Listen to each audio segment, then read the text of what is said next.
پاکستان کی سیاسی جماعتوں کی جانب دیکھتا ہوں، عجب منظر نظر آتا ہے۔ باپ کے بعد بیٹا، بیٹے کے بعد بیٹی، بیٹی کے بعد شوہر، شوہر کے بعد بیٹا۔ ارے کن خاندانوں کے اندر تم نے اپنے پورے نظام کو چلایا ہوا ہے، لیکن نہیں، الحمدللہ آج بھی اس سنت کو اگر کسی نے زندہ کیا ہے تو جماعت اسلام نے زندہ کیا ہے۔ جماعت اسلامی کا پہلا امیر سید ابو العلا مودودی رحمت اللہ علیہ، جماعت اسلامی کا دوسرا امیر میاں طفیل محمد، جماعت اسلامی کا تیسرا امیر قاضی حسین احمد، جماعت اسلامی کا چوتھا امیر سید منور حسن۔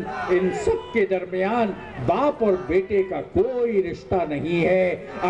اگر معیار خلافت راشدہ کے وقت تقویٰ تھا، صلاحیت تھی، للہیت تھی، تو خدا کی قسم اسی معیار کو آج جماعت اسلامی نے قائم کیا ہے۔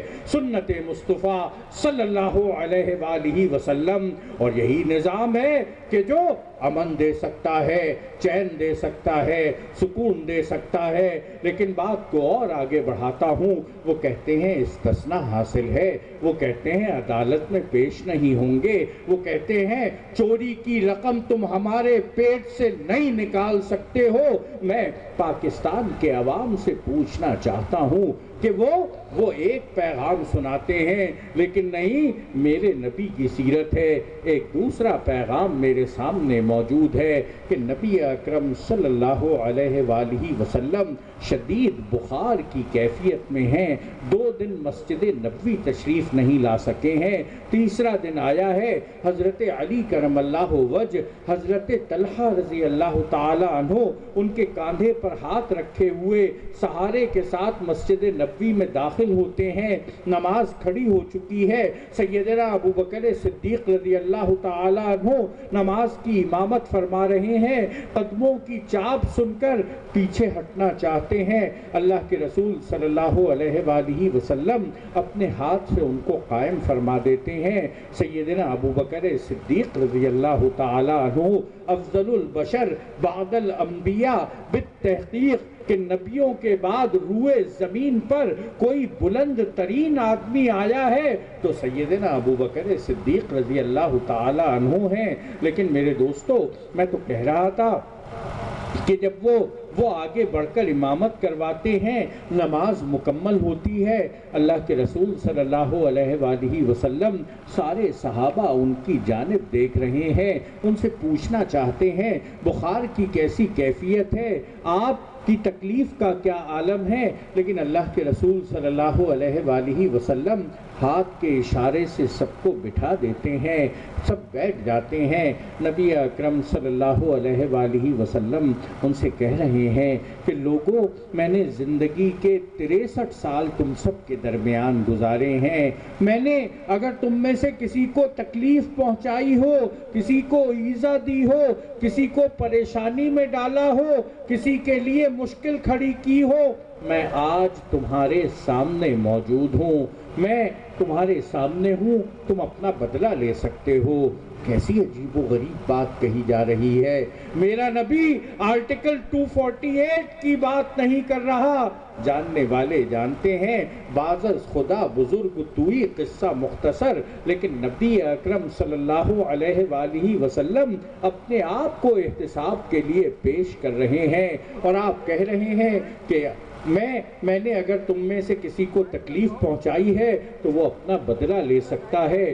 ہر طرف خاموشی ہے، سامنے کون بیٹھا ہے؟ صحابہ اکرام رضوان اللہ علیہم اجمعین۔ ارے وہ صحابہ جو جان چھڑکنے والے تھے، وہ صحابہ جن کے بارے میں ابو سفیان نے قیصر روم کے دربار میں گواہی دی تھی کہ جب وہ وضو کرتے ہیں ان کے وضو کے پانی کے قطرے زمین پر نہیں گر پاتے، لوگ راستے سے اچک لیتے ہیں، اپنے جسموں پر مل لیتے ہیں۔ وہ صحابہ اکرام رضوان اللہ علیہم اجمعین، ایک صحابی ایک طرف سے کھڑے ہوتے ہیں، کہتے ہیں کہ یا رسول اللہ صلی اللہ علیہ وآلہ وسلم، کیسی تکلیف، کیسی پریشانی، آپ تو سراسر رحمت ہیں، آپ تو سراپا کرم ہیں، آپ نے گمراہی سے نکالا ہے، ہدایت تک پہنچایا ہے، آپ نے تعلیم دی ہے، آپ نے تربیت دی ہے، آپ نے جہنم سے بچایا ہے، ہم تو آپ کے شکر گزار ہیں۔ اللہ کے رسول صلی اللہ علیہ وآلہ وسلم ان صحابی کو بٹھاتے ہیں، دوسری بار اعلان کرتے ہیں، لوگوں میں نے زندگی کے 63 سال تمہارے درمیان گزارے ہیں، تم میں سے کسی کو تکلیف دی ہو، تم میں سے کسی کو ایذا پہنچائی ہو، میں تمہارے سامنے موجود ہوں، تم اپنا بدلہ لے سکتے ہو۔ اعلان دوبارہ ہوتا ہے، سب خاموش بیٹھے رہتے ہیں، وہی صحابی دوبارہ کھڑے ہوتے ہیں، کہتے ہیں کہ یا رسول اللہ صلی اللہ علیہ وآلہ وسلم، کیسی تکلیف، کیسی ایذا، کیسی دکھ، کیسی پریشانی، آپ ہی تو ہیں کہ جنہوں نے ہمیں اعتماد دیا ہے، عزت دی ہے، ایمان دیا ہے، حوصلہ دیا ہے، امید بندھائی ہے، رب سے ملایا ہے، جنت کا راستہ بتایا ہے۔ آپ پر لاکھوں درود، آپ پر لاکھوں سلام۔ اللہ کے رسول صلی اللہ علیہ وآلہ وسلم ان صحابی کو پھر بٹھاتے ہیں، تیسری بار اعلان کر رہے ہیں، جس نے نہیں سنا وہ سن لے، جو نہیں جانتا وہ جان لے۔ آمنہ کا در یتیم، اس کائنات کی سب سے بڑی ہستی، اپنے رب کے بعد مقام رکھنے کے باوجود احتساب کے لیے اپنے آپ کو پیش کر رہا ہے، اور یہ اعلان ہوتا ہے۔ ایک صحابی پیچھے سے کھڑے ہوتے ہیں، کہتے ہیں کہ یا رسول اللہ صلی اللہ علیہ وآلہ وسلم، ایک جنگ کے موقع پر جب آپ صفیں درست فرما رہے تھے، میں اپنے صف سے ذرا آگے نکلا ہوا تھا، آپ نے میرے سینے پر ایک چھڑی رکھی تھی، مجھے دھکا دیا تھا، پیچھے کیا تھا، صف میں برابر کیا تھا، میرے سینے پہ تکلیف ہوئی تھی، یا رسول اللہ صلی اللہ علیہ وآلہ وسلم، میں بدلہ لینا چاہتا ہوں۔ وہ صحابی یہ کہہ رہا ہے، تمام صحابہ کے چہرے غصے سے سرخ ہو گئے ہیں، اس کی زبان سے کیا نکل رہا ہے، لیکن نہیں، یہ دربار مصطفیٰ صلی اللہ علیہ وآلہ وسلم ہے۔ میرا نبی انسانی تاریخ میں اصول عدالت کا زرعی ترین صفحہ لکھ رہا ہے، سنہرا ترین صفحہ لکھ رہا ہے۔ اس لیے ذرا کہوں گا کہ آج بھی دنیا میں قانون کی سب سے بڑی یونیورسٹی لنکنز ان یونیورسٹی، اس کے صدر دروازے پر بڑے بڑے قانون دانوں کے نام ہیں، لیکن سر فہرست نام احمد مجتبیٰ محمد مصطفیٰ صلی اللہ علیہ وآلہ وسلم کا نام ہے۔ وہ صحابی کہتے ہیں، اللہ کے رسول صلی اللہ علیہ وآلہ وسلم اشارہ کرتے ہیں، آگے آ جاؤ۔ وہ صحابی آگے آتے ہیں، ایک دوسرے صحابی کے ہاتھ سے چھڑی لیتے ہیں، ان صحابی کے ہاتھ میں پکڑاتے ہیں، لو یہ چھڑی، تم اپنا بدلہ لے سکتے ہو۔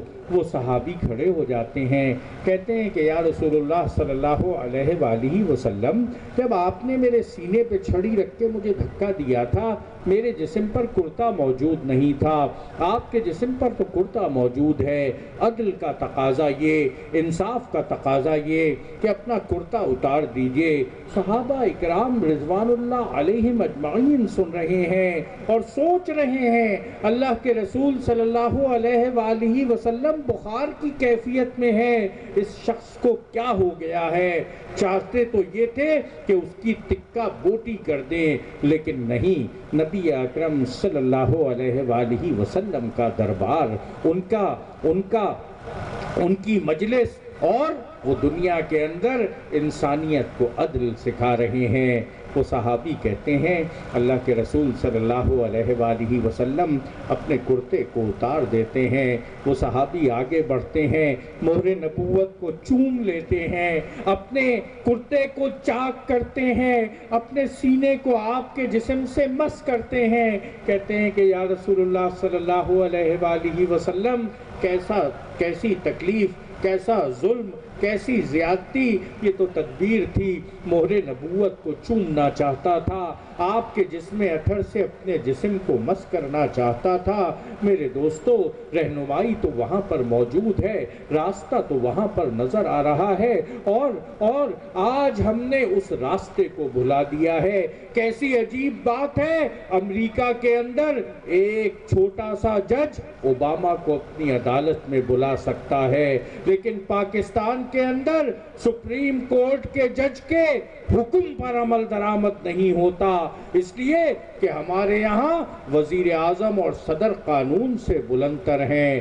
اسی لیے تری ہے، اسی لیے بھوک ہے، اسی لیے افلاس ہے، اسی لیے بیماری ہے۔ اور میرے دوستو، بات کو اور آگے بڑھاتا ہوں، اختتامی بات کر رہا ہوں۔ آج پاکستان کے غریبوں کے لیے کوئی پناہ موجود ہے؟ خدا کی قسم، دامن مصطفیٰ صلی اللہ علیہ وآلہ وسلم کے سوا درد کے ماروں کو کوئی پناہ دینے کے لیے تیار نہیں ہے۔ تمہارے سامنے بات بڑی واضح ہے، بات کو ختم کرنے جا رہا ہوں۔ اللہ کے رسول صلی اللہ علیہ وآلہ وسلم میدان عرفات میں کھڑے ہوئے ہیں اور خطبہ وہاں پر آخری خطبہ حج دے رہے ہیں، اور آپ کہہ رہے ہیں کسی گورے کو کسی کالے پر، کسی کالے کو کسی گورے پر، کسی عربی کو کسی عجمی پر، کسی عجمی کو کسی عربی پر کوئی فوقیت نہیں۔ فوقیت حاصل ہے، تقوی کو حاصل ہے۔ تم سب آدم کی اولاد، آدم کو مٹی سے پیدا کیا گیا۔ میرے دوستو، کیسا عظیم الشان پیغام ہے میرا نبی دے رہا ہے۔ اور ذرا کہوں کہ ایک ایسے ماحول میں کہ جہاں جینے کا حق صرف بڑے لوگوں کو حاصل ہے، اس غریب کو نہیں حاصل۔ آج یہ کیفیت ہے کہ آپ کبھی پوچھ لیجئے کہ پاکستان کے اندر کبھی وزیر اعظم ہاؤس کی بجلی جاتی ہے، کبھی پریسیڈنٹ ہاؤس کی بجلی جاتی ہے، کبھی گورنر ہاؤس کی بجلی جاتی ہے؟ نہیں جاتی۔ جاتی ہے تو سرجانی ٹاؤن کے غریبوں کی بجلی جایا کرتی ہے، اس لیے کہ اس نظام میں آپ کی کوئی عزت نہیں ہے۔ لیکن نہیں، میں تو وہاں کی بات کر رہا تھا، کسی گورے کو کسی کالے پر، کسی کالے کو کسی گورے پر میرا نبی پیغام دے رہا ہے، اور اس پیغام کو سمجھنا ہے تو ذرا دائیں اور بائیں دیکھنا پڑے گا۔ وہ یہودی کہتے ہیں ہم اللہ کے بیٹے ہیں، نعوذ باللہ، ہمارا نبی حضرت عزیر اللہ کا بیٹا ہے، نعوذ باللہ، ہم دنیا کے اندر اعلیٰ ترین نسل سے تعلق رکھتے ہیں، باقی سب ہماری غلامی کے لیے پیدا کیے گئے ہیں۔ وہ عیسائی کہتے ہیں نعوذ باللہ، ہمارا نبی اللہ کا بیٹا ہے، ہم دنیا میں سب سے افضل ہیں۔ اور میرے پڑوس میں ہندوستان ہے، وہاں کی کہانی میرے بزرگ سناتے ہیں، بڑی عجب کہانی ہے۔ ان کا عقیدہ ہے برہمن خدا کے سر سے پیدا ہوا، کھشتری خدا کے سینے سے پیدا ہوا، ویش خدا کے دھڑ سے پیدا ہوا، شودر خدا کے پیر سے پیدا ہوا۔ برہمن کا مندر الگ، شودر کا مندر الگ، برہمن کی ہولی دیوالی الگ، شودر کی ہولی دیوالی الگ۔ برہمن کے مندر میں شودر داخل ہو جائے پاپ ہوتا ہے، گناہ ہوتا ہے، مندر کو اشنان کروایا جاتا ہے۔ آج بھی شودر کے کان میں گیتا کے اشلوک پڑ جائیں، اس کے کان میں پگھلا ہوا سیسا ڈال دیتے ہیں۔ اور میں ایک چھوٹی سی خبر سناتا ہوں، آج سے 1 سال پہلے کی خبر ہے۔ ہندوستان کا شہر بھوپال، ہو سکتا ہے میرے کچھ دوست بھوپال کے یہاں بیٹھے ہوئے ہوں۔ بھوپال شہر میں ایک واقعہ ہوا، ایک فٹ پاتھ پر ایک نیچ ذات کی عورت بیٹھی کھانا کھا رہی تھی، اس کے ہاتھ میں روٹیاں تھیں، روٹیوں پر سالن رکھا ہوا تھا۔ معاف کیجیے گا، میں کسی کو اونچا اور نیچا نہیں سمجھتا، لیکن نہیں، وہ شودر عورت بیٹھی کھانا کھا رہی تھی، سامنے ٹھاکر کا برہمن کا گھر تھا، ٹھاکر کے گھر کا دروازہ کھلا، کتا دوڑتا ہوا نکل آیا، اس شودر عورت کے سامنے پہنچ گیا۔ شودر عورت نے اس کتے کو سامنے دیکھ کر سوچا کہ میں کھانا کھا رہی ہوں، یہ بے زبان کھڑا ہوا ہے۔ اس نے روٹی کے 2 نوالے بنائے، کتے کے منہ میں ڈال دیے۔ ابھی کتے کو کھانا کھلا رہی تھی کہ پیچھے سے برہمن نکل آیا۔ اس نے کہا کہ تو نیچ ذات کی عورت ہے، میرے کتے کو کھانا کیسے کھلا دیا؟ برہمن یہ مقدمہ بھوپال کی ہندو پنچایت میں لے گیا اور بھوپال کی ہندو پنچایت نے سال 2011 میں یہ فیصلہ سنایا کہ نیچ ذات کی عورت کی روٹی کھانے کی وجہ سے کتا بھی نیچ ذات کا ہو گیا ہے، یہ برہمن کے گھر پر نہیں رہ سکتا، اور یہ کتا شودر عورت کے حوالے کر دیا جائے اور شودر عورت سے 15,000 روپے لے کر برہمن کو دیے جائیں تاکہ وہ نیا کتا خرید سکے۔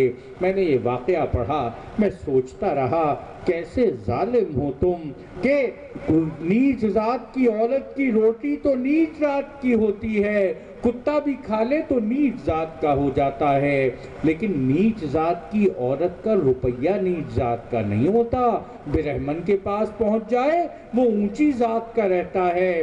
کیسا ستم کرتے ہو، کیسا ظلم کرتے ہو، انسانیت کو کاٹتے ہو، پھاڑتے ہو، یہ اعلیٰ وہ افضل، وہ برتر یہ کمتر، یہ چھوٹا وہ ذلیل، یہ حقیر، ارے یہ تمہارا نظام ہے، کافرانہ نظام ہے، کفر کا نظام ہے۔ میرا نبی ہے کہتا ہے کسی گورے کو کسی کالے پر، کسی کالے کو کسی گورے پر، کسی عربی کو کسی عجمی پر، کسی عجمی کو کسی عربی پر کوئی فوقیت نہیں، فوقیت حاصل ہے تو تقوی کو حاصل ہے۔ تم سب آدم کی اولاد، آدم کو مٹی سے پیدا کیا گیا، اور میرے بھائیوں میرا نبی جس جگہ یہ بات کہہ رہا ہے وہاں پر اگر عرب کے اعلیٰ ترین عزت دار ترین گھرانوں کے سیدنا ابو بکر صدیق رضی اللہ تعالیٰ عنہ، سیدنا عمر فاروق رضی اللہ تعالیٰ عنہ، سیدنا عثمان غنی رضی اللہ تعالیٰ عنہ،